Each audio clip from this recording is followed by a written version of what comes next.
The world is screaming for your attention. But what if the greatest power you have is to not give it? What if the answers you are desperately searching for are not out there, but deep within the quietest part of you? What if everything you desire is on the other side of your own noise? Most people will ignore this truth. 99% of people will click away, chasing the next loud distraction, the next empty promise. They will spend their entire lives reacting, never understanding why they feel so scattered, so unfulfilled. The cost of skipping this is not just missing a video, it is the cost of never meeting the strongest, calmest, most centered version of yourself. It is the cost of letting the world shape you instead of you shaping your world. Stay and discover the path that begins with silence. The journey inward is the most difficult and the most rewarding one you will ever take. We are taught from a very young age to look outside of ourselves for validation, for direction, for happiness. We are told to be louder, to be seen, to compete for a space in the noise. But this is a fundamental misunderstanding of where true strength comes from. It does not come from the volume of your voice, but from the depth of your stillness.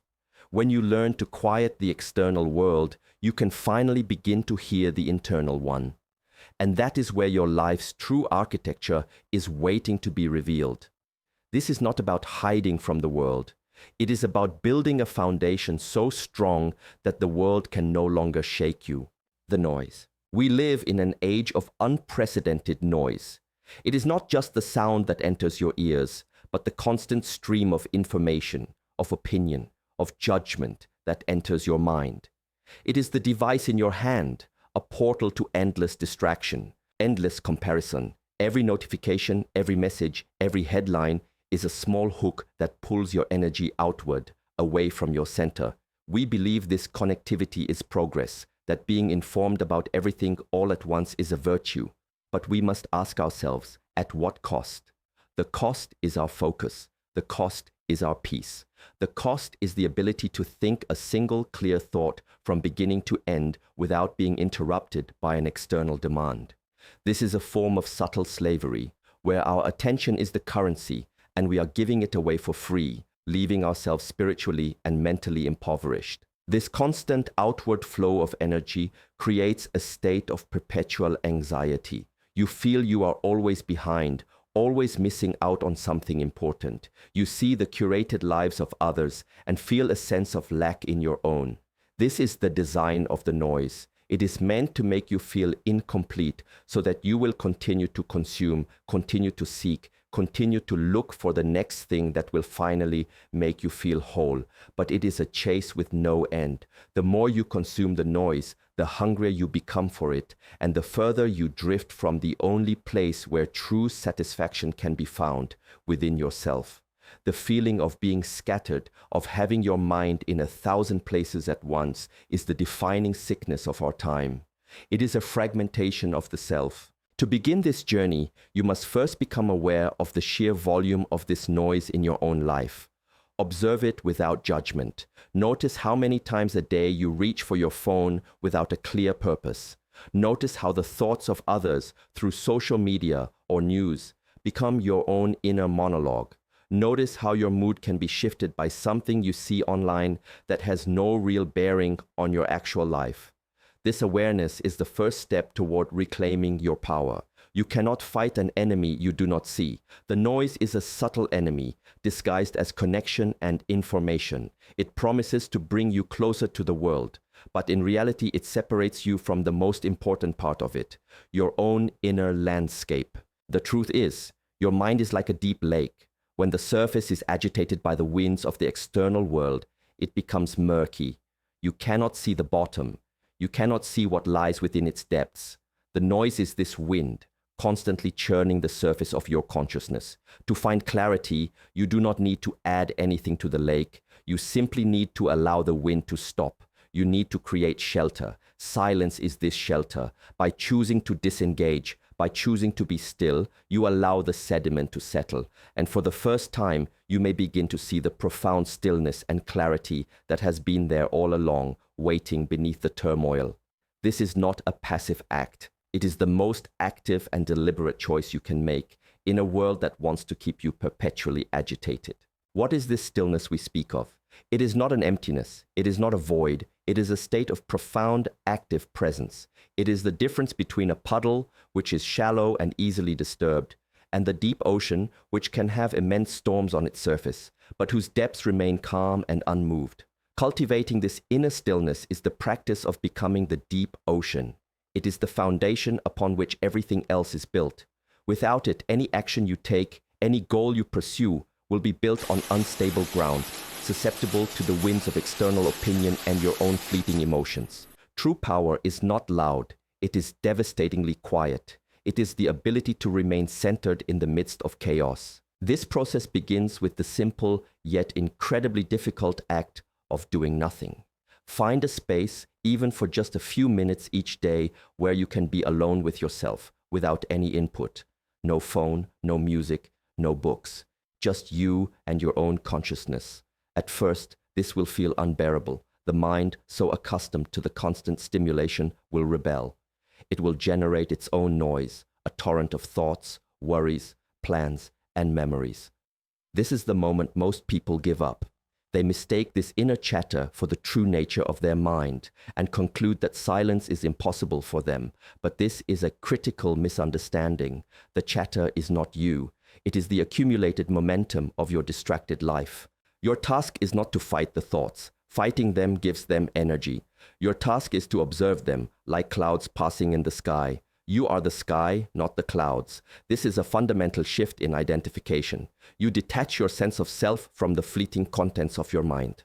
When a thought of worry arises, you simply notice it. Ah, there is worry. You do not engage with its story. You do not follow it down its path. You gently and without judgment return your attention to something simple and present. The sensation of your breath entering and leaving your body. The feeling of the ground beneath your feet. This is your anchor in the present moment, your anchor in stillness.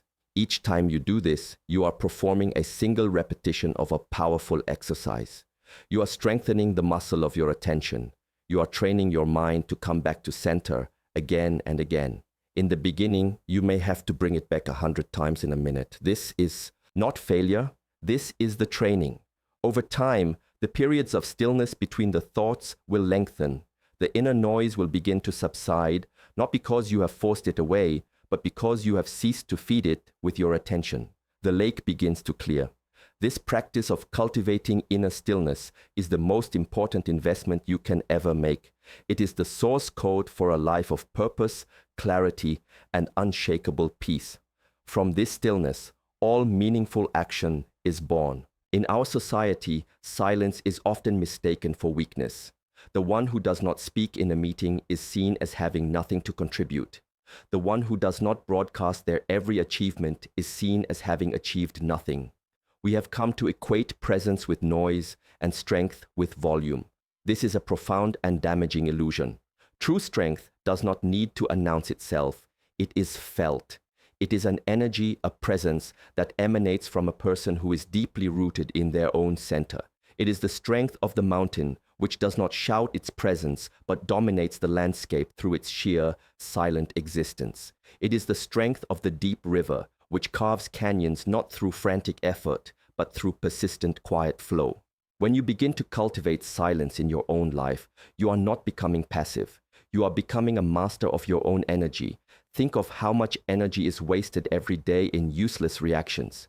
You react to a comment online, to the traffic, to the news, to the perceived slights of others. Each reaction is a leak of your vital force. It is a small expenditure of your power, given away to things that have no ultimate bearing on your path. The silent person learns to plug these leaks. They observe, they see, they understand, but they do not feel the compulsion to immediately react. They hold their energy within themselves, allowing it to build, to concentrate. This conserved energy becomes a reservoir of power that can be deployed with intention and precision when it is truly needed. This is the principle of non-reaction. It is not about being a doormat. It is about choosing your battles with supreme intelligence. The silent person understands that most of what happens in the external world is just weather. You do not get angry at the rain. You simply use an umbrella. Similarly, you do not waste your inner peace reacting to the negativity or chaos of others. You observe it, you understand its nature, and you act in a way that preserves your own state. This gives you a tremendous strategic advantage in all areas of life, while others are being tossed around by their emotions, reacting blindly to every stimulus. You remain a point of stillness, able to see the entire situation with clarity and to act from a place of wisdom, not impulse. This silent strength is also magnetic. In a world of noise and frantic energy, a person who is genuinely still and centered is a rarity. People are unconsciously drawn to this quality. They may not understand it, but they feel it. They feel the sense of peace and stability that you radiate. Your silence gives your words, when you do choose to speak, immense weight. Because you do not speak often, what you say is assumed to be the result of deep thought and consideration. Your presence becomes a source of calm for those around you. You lead not by shouting commands, but by embodying a state that others aspire to. This is the ultimate form of influence, one that is earned not through outward performance, but through inner mastery. Your silence becomes your most powerful statement. Once you have begun to cultivate inner stillness and conserve your energy through silence, the next natural step is the development of deep focus. Focus is the ability to direct that conserved energy toward a single point with unwavering intention. In our modern world, this skill is becoming almost a superpower. The noise we spoke of earlier is not just a thief of peace, it is the enemy of focus. The constant switching between tasks, the notifications, the endless scroll, all of it trains your mind to be shallow. It creates a state of continuous partial attention, where you are never fully present with anything. This is why so many people feel busy all day, but at the end of the day, feel as if they have accomplished nothing of substance. They have been active, but not productive. Deep focus is the antidote. It is the practice of monotasking, of immersing yourself completely in the task at hand, whether it is your work, a conversation, or even washing the dishes. When you are engaged in a task with deep focus, the rest of the world fades away. The sense of self, with its worries and anxieties, begins to dissolve. You merge with the activity itself. This is the state that athletes call the zone, and that artists and thinkers describe as flow. It is a state of effortless performance and profound satisfaction. It is where your best work is done, and it is also a deeply meditative and healing experience for the mind. To cultivate this, you must be ruthless in eliminating distractions. This is where the external practice meets the internal state. When you decide to work on a task, create a sacred, protected space for it. Turn off your phone or put it in another room. Close all unnecessary tabs on your computer. Let the people around you know that you are not to be disturbed for a set period. At first, this will feel strange, even irresponsible. You will feel the phantom itch to check your messages, to see what is happening in the world. This is the withdrawal symptom of the addiction to distraction. You must push through it. Use a timer. Start with a small, manageable period, perhaps just 25 minutes of pure, uninterrupted focus. In that time, you give your chosen task your entire being. If your mind wanders, and it will, you gently guide it back, just as you do in your stillness practice. The task itself becomes your anchor. After the timer goes off, you can take a short break. Then you can begin another session. By practicing in these focused intervals, you are retraining your brain. You are teaching it, step by step, how to go deep again. You are rebuilding the neural pathways for sustained attention that have been eroded by the culture of distraction. This practice of deep focus is how everything begins to fall into place. A great wall is not built by thinking about the entire wall. It is built by laying one brick perfectly, then the next brick perfectly. Deep focus is the art of giving your entire attention to the one brick that is in front of you. When you do that, the wall builds itself. When you focus deeply on your work, it becomes excellent. When you focus deeply on your relationships, they become profound. When you focus deeply on your own well-being, you become whole. You stop worrying about the grand outcome because you are completely absorbed in the process. And paradoxically, this total absorption in the process is what guarantees the best possible outcome. A common fear that arises when one embarks on this inner journey is the Fear of being left behind. If I become silent, if I withdraw my attention from the noise, will I become irrelevant? Will I miss opportunities? Will the world forget about me? This fear is understandable as it comes from a lifetime of conditioning that tells us our value is tied to our visibility and our participation in the collective frenzy. But we must reframe our understanding of our relationship with the external world. The goal is not to abandon the world, but to engage with it from a new position of power and clarity. It is to move from being a leaf blown by the wind to being the tree that is rooted in the earth. When you focus on yourself and cultivate silence, you are not disappearing. You are consolidating. You are gathering your power. Your relationship with the world shifts from one of needy dependence to one of centered interaction. You no longer seek validation from the external world, so you are no longer a slave to its opinions. You no longer need to broadcast your every move because your sense of self-worth is not derived from the likes and comments of others. This is a profound liberation. It frees you to act with authenticity and integrity, to do what you know is right, not what you think will be popular. Paradoxically, this inward turn often makes you more effective and influential in the outward world. Think of it this way. Who would you rather seek advice from? The person who is constantly shouting, reacting to everything, and chasing every trend? Or the person who is calm, measured, and seems to possess a deep well of inner wisdom? Your silence and stillness create a kind of gravity. People become curious. Your centered presence becomes a source of stability in their own chaotic lives. They begin to seek you out, not for shallow entertainment, but for genuine connection and guidance. Your impact becomes deeper, even if it is not as wide.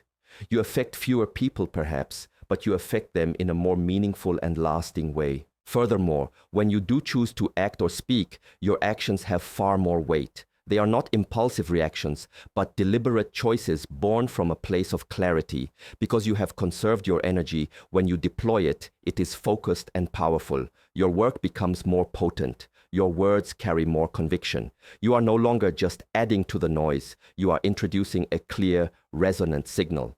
The world does not need more noise. It is drowning in noise. What the world desperately needs are points of clarity, islands of stillness. By becoming one of those points, you are not retreating from the world. You are offering it the greatest possible service. You are showing it another way to be. Your life itself becomes the message. Imagine that your mind is a garden. For most of your life, you have allowed the gates to be left wide open. The winds have blown in seeds from all over, seeds of doubt from the news, seeds of comparison from social media, seeds of anxiety from the worries of others. Weeds have grown unchecked. Old resentments, limiting beliefs, negative thought patterns. And you have been so busy looking at other people's gardens or worrying about the weather that you have not even realized the state of your own. You have been living in a garden that is overgrown, chaotic, and draining your energy, wondering why you feel no peace. The act of focusing on yourself is the act of becoming the gardener. It is deciding, finally, to close the gate. The silence is the closing of the gate. It is a deliberate choice to stop allowing random seeds to be planted in your mind. Once the gate is closed, you can begin the real work. The first step is to simply walk through your garden and observe what is there. You must look at the weeds without judgment. You must see the patches of dry, untended soil. This is the process of self-awareness. It can be uncomfortable. You may not like what you find, but you cannot cultivate a beautiful garden by pretending the weeds are not there. The daily practice of stillness is the act of pulling the weeds. Each time a negative thought, a worry, or a distracting impulse arises, and you choose not to follow it, you are pulling a weed. You are gently removing it from the soil of your consciousness. At first, it seems like an endless task. For every weed you pull, 3 more seem to pop up. But you must be patient and persistent, like any good gardener. You do this work every day, quietly and diligently. You are not fighting, you are tending. This is a crucial distinction. It is an act of care, not of war. You are caring for your own inner space. As you clear the weeds, you create space. And in this space, you can begin to intentionally plant new seeds. You can plant seeds of gratitude, of compassion, of discipline, of clarity. You nurture these seeds with your focused attention. When you choose to focus on what you are grateful for, you are watering that seed. When you choose to act with discipline, you are giving it sunlight. Over time, these new plants begin to grow strong. They become the new landscape of your mind. The beautiful flowers and strong trees of your cultivated virtues will eventually crowd out the weeds, leaving less and less space for them to grow. Your mind becomes a place you want to be, a source of beauty, strength, and nourishment. This is what it means to focus on yourself. It is the sacred, silent work of tending your own inner garden. And when your garden is in order, your external life naturally begins to reflect that order and beauty. There is a deep connection between the stillness of the mind and the movement of the body. In our culture, we often see these as separate. We think of exercise as a purely physical act and meditation as a purely mental one. But the deepest wisdom traditions have always understood that they are two sides of the same coin. A mind that is chaotic and scattered will produce movement that is inefficient, clumsy, and often harmful. A body that is stiff, weak, and disconnected from its own sensations will make it much harder for the mind to find stillness. True movement is born from stillness, and true stillness is supported by a body that is alive and aware. Think of a master of a martial art. Their movements are fluid, powerful, and incredibly precise. This precision does not come from frantic muscular effort. It comes from a mind that is utterly still and present. They are so connected to their center, so rooted in the present moment, that they can respond to a changing situation with perfect economy of motion. There is no wasted energy. Every action is purposeful. This is a physical manifestation of the inner state we have been discussing. Their body is simply expressing the clarity and focus of their mind. You do not need to be a martial arts master to experience this. You can find it in walking, in yoga, in any physical practice that you approach with mindful attention. When you practice true movement, you are not just exercising your muscles, you are exercising your awareness. Instead of listening to music or a podcast while you walk, try listening to your body. Feel the sensation of your feet making contact with the ground. Notice the rhythm of your breath. Feel the air on your skin. Bring your entire attention into the physical experience of moving. This transforms a mundane activity into a profound meditation. You are anchoring your mind in the reality of your body, pulling it out of the chaotic world of abstract thought and into the tangible present. This is incredibly grounding and is a powerful way to quiet the inner noise. This practice also builds a new relationship with your body. You stop seeing it as just a vehicle to carry your head around or as something to be judged for its appearance. You begin to experience it as a source of intelligence and wisdom. Your body has its own language. It tells you when you are tired, when you are stressed, when you are holding tension. By learning to listen to it through mindful movement, you can learn to work with it, not against it. You can release tension before it becomes chronic pain. You can rest when you need to instead of pushing yourself to burnout. This physical discipline of mindful movement creates a powerful feedback loop.